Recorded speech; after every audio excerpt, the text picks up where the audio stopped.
सद्गुरु को प्रणाम। जय श्री श्याम।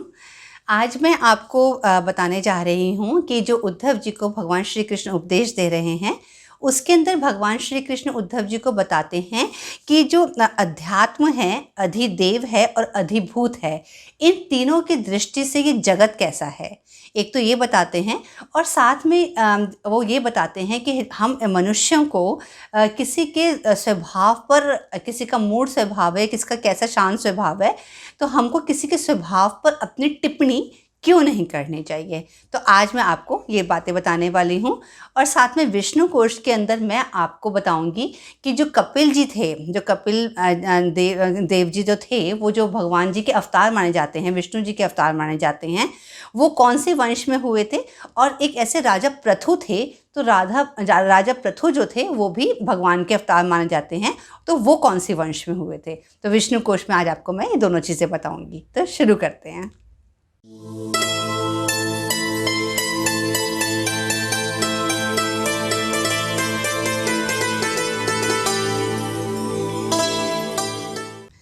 तत्वों की कुल संख्या 28 मानी गई है। भगवान श्री कृष्ण उद्धव जी को बता रहे हैं, जिसमें 3 गुण सत्व, रज और तम गुण आते हैं।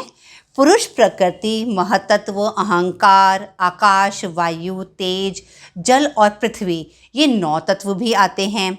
श्रोता, त्वचा, चक्षु, नासिका और रसना, ये 5 ज्ञानेंद्रियां होती हैं। वाक, पाणी, पाद, पायु और उपस्थ, ये 5 कर्मेंद्रियां आती हैं। तथा एक मन और ज्ञानेंद्रियों के 5 विषय, वो विषय कौन से हैं? शब्द, स्पर्श, रूप, रस और गंध, ये सब मिलकर 28 तत्व होते हैं और यही सब मिलकर सृष्टि की रचना करते हैं। ये मैंने अपने आप को एक एपिसोड के अंदर समझाया हुआ है पूरा, तो आप उस एपिसोड को और ध्यान से देखेंगे तो आपको ये सब चीज़ें दोबारा से अच्छे से समझ आ जाएंगे। भगवान आगे कहते हैं, इसी प्रकार पुरुष और प्रकृति, शरीर और आत्मा में बहुत अंतर है। इस दृष्टि को 3 भागों में बांटा जा सकता है। मतलब क्या बोला? पुरुष और प्रकृति, शरीर और आत्मा जो है, इनके अंदर आपस में बहुत अंतर है और इस हिसाब से इस सृष्टि को 3 भागों में बांटा जा सकता है। और वो 3 भाग कौन से हैं?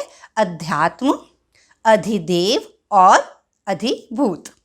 उदाहरण के लिए हमारे नेत्र अध्यात्म हैं। इसका विषय जो रूप है, नेत्रों का विषय जो रूप होता है, जो देखना होता है, वो उसे हम अधिभूत कहते हैं, वो अधिभूत होता है। और नेत्रों में स्थित सूर्य देवता का जो अंश है, वो अधिदेव कहलाता है। ये तीनों ही एक दूसरे को के आश्रित हैं, परंतु आकाश में स्थित सूर्य देव इनसे मुक्त है। उसी प्रकार आत्मा भी अध्यात्म, अधिदेव और अधिभूत का मूल कारण तो है, परंतु फिर भी उनसे परे है। प्रकृति से महतत्व बनता है और महतत्व से अहंकार बनता है। अहंकार के भी 3 भेद हैं, यह हम सब जानते हैं, सात्विक अहंकार, तामस अहंकार और राजस अहंकार। परंतु आत्मा का इन पदार्थों से कोई संबंध नहीं है, उसका आना जाना नहीं होता। आना जाना तो केवल इस शरीर का ही होता है। इस शरीर को उसके कर्मों के अनुसार भोग प्राप्त होते हैं। प्रिय उद्धव, काल की गति बहुत सूक्ष्म है, उसे देखा नहीं जा सकता। उसके द्वारा हर क्षण शरीर की उत्पत्ति और नाश होते रहते हैं, परंतु गर्भाधान, गर्भवृद्धि, जन्म, बाल्यावस्था, कुमारावस्था, जवानी, अधेड़ अवस्था, बुढ़ापा और मृत्यु, ये 9 अवस्थाएं शरीर की हैं। यह शरीर जीव से भिन्न है, परंतु अज्ञानवश वह उसे अपना मानकर भटकने लगता है। पिता को पुत्र के जन्म से और पुत्र को पिता की मृत्यु से अपने अपने जन्म मरण का अनुमान कर लेना चाहिए। जिस प्रकार गेहूं की फसल बोने पर उग आती है और पक जाने पर काट दी जाती है, परंतु जो पुरुष उसके उगने और काटने का साक्षी होता है, वह उससे सर्वदा पृथक होता है। उसी प्रकार जो शरीर और उसकी अवस्थाओं का साक्षी है, वह इस शरीर से सर्वदा पृथक है और वह क्या है? वह आत्मा है। जब जीव अपने कर्मों के अनुसार सात्विक कर्मों के करने से ऋषिलोक या देवलोक, राजसिक कर्मों की आसक्ति से मनुष्य और असुर योनियों में तथा तामसी कर्मों की आसक्ति से भूत प्रेत एवं पशु पक्षी आदि योनियों में जाता है। जैसे नदी तालाब आदि के जल से हिलने से उसमें प्रतिबिंबित तट के वृक्ष भी उसके साथ हिलते जान पड़ते हैं, जैसे घुमाए जाने वाले नेत्रों के साथ पृथ्वी भी घूमती हुई सी प्रतीत होती है, परंतु यह सत्य नहीं है। उसी प्रकार यह संसार भी असत्य है और आत्मा इन सबसे मुक्त है। इसलिए ये कभी तृप्त ना होने वाली इंद्रियां भ्रम ही हैं।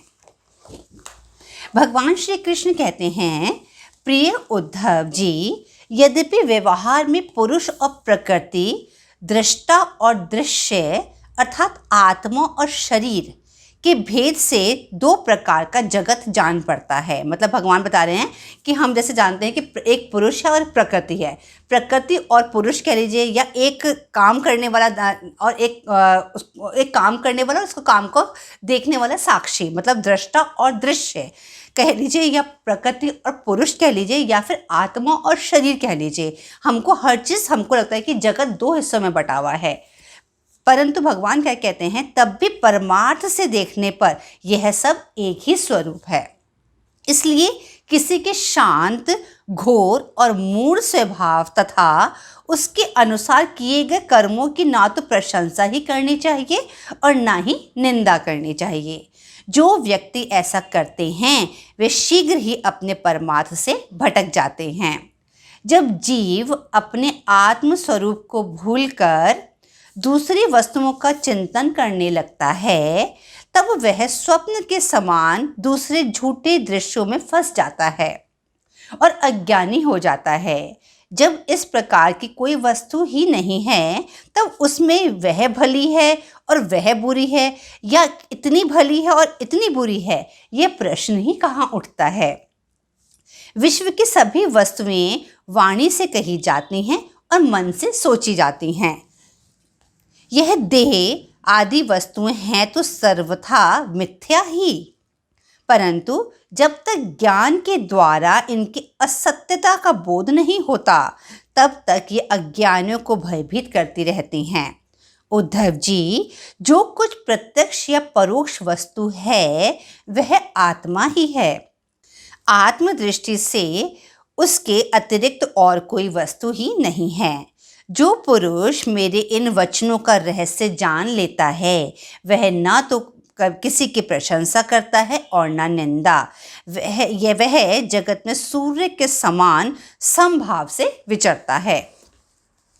भगवान कहते हैं, जिस प्रकार स्वप्न में अनेकों विपत्तियां आती हैं पर वास्तव में वे हैं ही नहीं, फिर भी स्वप्न टूटने तक उनका अस्तित्व नहीं मिटता, वैसे ही संसार के न होने पर भी जो उसमें प्रतीत होने वाले विषयों का चिंतन करते रहते हैं, उनकी जन्म मृत्यु रूप संसार की निवृत्ति नहीं होती, क्योंकि इस संसार का अस्तित्व तो इस देह, इंद्रिय और प्राणों के साथ आत्मा के संबंध भ्रांति के कारण ही सत्य सा प्रतीत होता है। मनुष्य का अहंकार ही शोक, मोह, हर्ष, क्रोध, लोभ और जन्म मृत्यु का शिकार बनता है। आत्मा से तो इसका कोई संबंध है ही नहीं। गुण और कर्मों के बने इस शरीर को ही महतत्व कहा जाता है। उसके और भी बहुत से नाम हैं।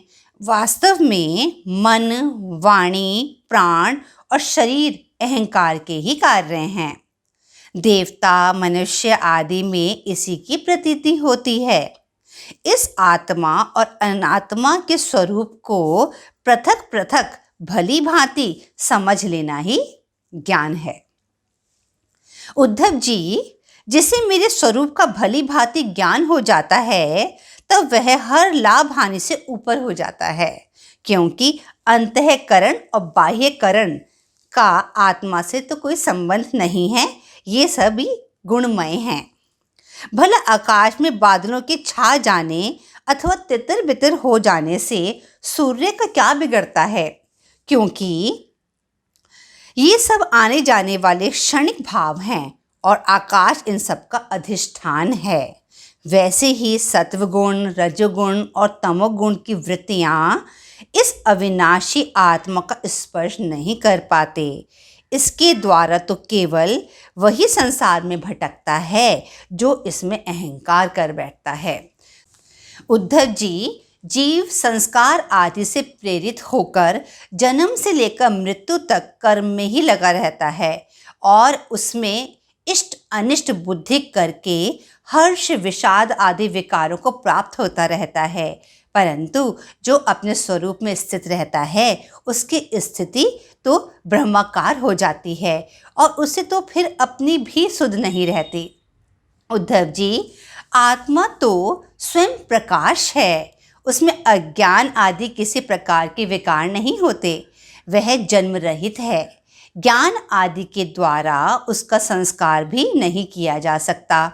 आत्मा में देश काल का भेद न होने के कारण अस्तित्व, वृद्धि, परिवर्तन, ह्रास और विनाश उसका स्पर्श भी नहीं कर सकते। उद्धव जी, यदि योग साधना पूर्ण होने से पहले ही किसी साधक का शरीर रोगादि उपद्रवों से पीड़ित हो तो उसे इन उपायों का आश्रय लेना चाहिए।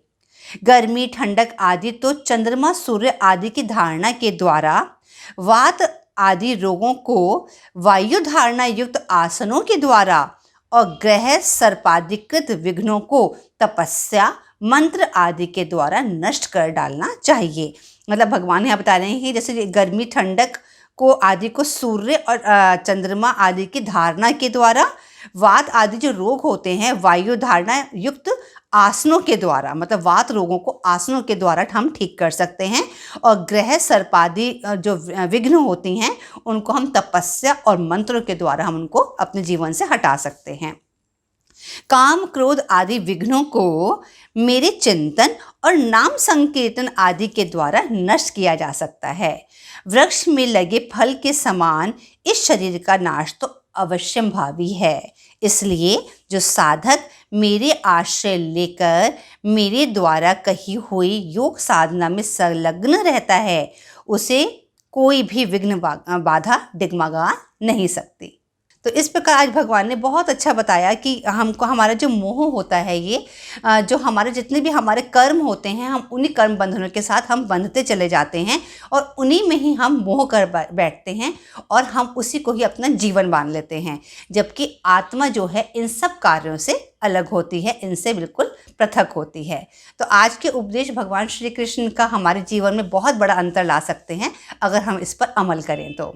और अब समय है विष्णु कोश का। आज मैं आपको जो भगवान विष्णु के दो अवतार थे, एक राजा पृथु और एक कपिल जी, आज मैं आपको इन दोनों के बारे में बता रही हूँ। तो स्वयंभू मनु और शतरूपा जो ब्रह्मा जी के शरीर के विभाजन के बाद निकले थे, उनके जो दो पुत्र थे, एक तो प्रियव्रत था और एक उत्तानपाद था। जो उत्तानपाद था उन्हीं के वंश में उनके ही पुत्र हुए थे, वो ध्रुव हुए थे और ध्रुव के ही वंश में आगे चलकर एक राजा हुए थे अंगिरा। ध्रुव के वंश में एक राजा अंगिरा हुए थे। काफ़ी देर के बाद, काफ़ी आगे जब वंशज चली थी ध्रुव की, तब एक राजा अंगिरा हुए थे। अंगिरा के पुत्र हुए थे वेन। जो वेन थे वो बहुत ही दुष्ट राजा हुए थे, बहुत दुष्ट प्रवृत्ति के राजा थे।